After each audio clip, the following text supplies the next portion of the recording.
Well, Oscar Piastri is proving himself to be a champion once again, winning his third consecutive Grand Prix after seeing the checkered flag first in Miami. How good is he? He's now just the second Australian to win 3 back-to-back races, following the footsteps of the great Alan Jones. And we are thrilled to say Oscar joins us from Surrey in England. Oscar, that one felt really good, huh? Yeah, that one was. I had to fight for that one pretty hard at the start, so no, that one was pretty nice. But yeah, he's been going incredible. So hopefully we can keep it rolling. That'd be nice. You went past Verstappen like he was the standing still. How did that one? Come on! I mean, he is a great racer. That must have felt pretty good. Yeah, I mean, I could tell that we were a lot quicker than him from pretty much the start. So that was, yeah, it kind of felt like a matter of when, not if. But I mean, he'd certainly put me to the test. So I had to pick my moment pretty carefully. What I wanted to know from you, my man, is you can have a fast car, but you've still got to execute. And there's serious pressure around this all. What is that like for you on the track in the race? How do you deal with that? Yeah, I mean, when you kind of got the best car, obviously the expectation is that you're going to win all the time. But it's tricky. I mean, especially in qualifying, the competition's still very close, and our car is very quick, but doesn't like being pushed to the limit very much, I would say. So it's a bit of a balancing act. It's very hard. It's very easy to get it wrong, I would say. So, but yeah, I mean, for me, it's just how I've always tried to go racing and just try and soak up the pressure and not think about it too much. You're really clean and you're cold in the execution. It's incredible to watch. Thank you. Yeah, I mean, it's something that I've worked on a lot through my career. I think, there's certain kind of personality traits that help me naturally with that. But yeah, it is something I've tried to work on through, certainly once I've got to F1 as well, trying to make myself even better and kind of more robust to all the pressure and everything that goes on. It's so interesting you raise that personality traits. What are they? Because I mean, this sport, it's high end, it's high octane, and it's high risk. Yeah, definitely. I mean, I try to just stay calm. That's probably the biggest thing. And every driver is different. I think some people like to be or need to be revved up more. Other people need to be completely calm. And I've kind of always found that I need to be more on the calm end of the spectrum, but not completely on that end. So I always try and keep that, as I'm driving. And yeah, certainly in moments like on the weekend with Verstappen trying to get past, it would have been pretty easy to be a bit over enthusiastic and get myself in a bit of trouble when I didn't need to. So yeah, I always just try and keep myself calm, and that's kind of the biggest thing. You feel like you belong, and this season is going tremendously well. How do you not get ahead of yourself? How do you not get overconfident in a world that is just filled with so many distractions?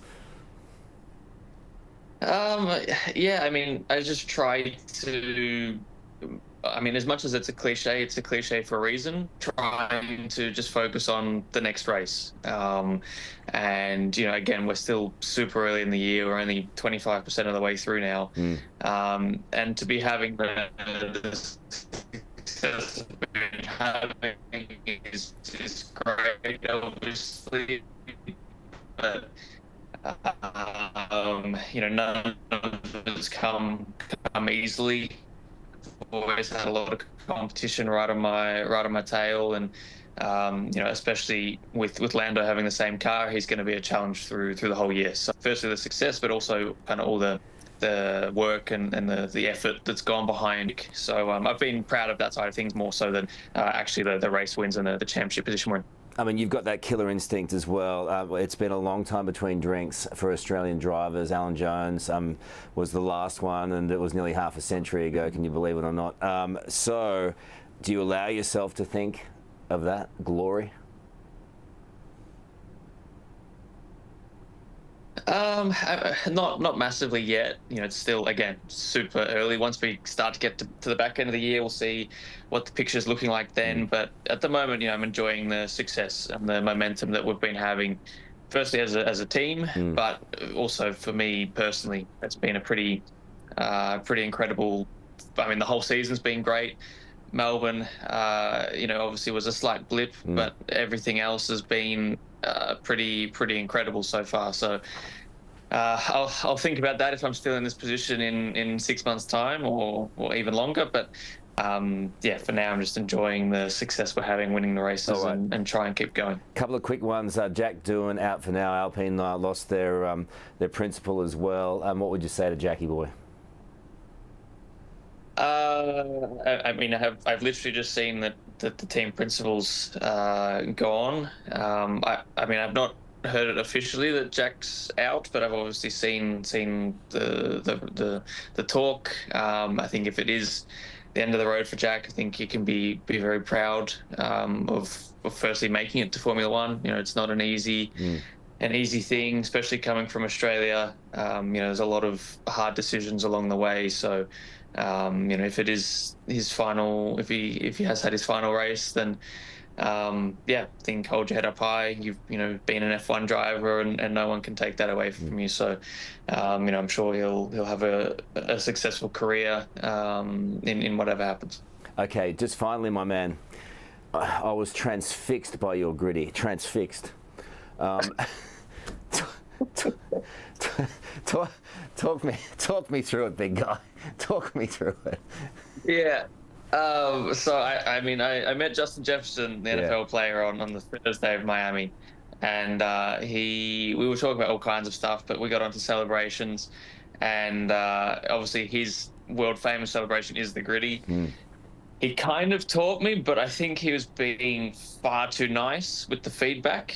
So I said to him, like, he kind of made me feel confident in myself, and I said to him, okay, if I win, then I'll do one for you. And then after qualified fourth, and I didn't practice the gritty because I didn't think I was going to win from fourth. So my first proper attempt at a gritty was live on World TV after the race. So what no one had really told me is it's actually a lot easier if you're walking, not standing still, which I didn't know.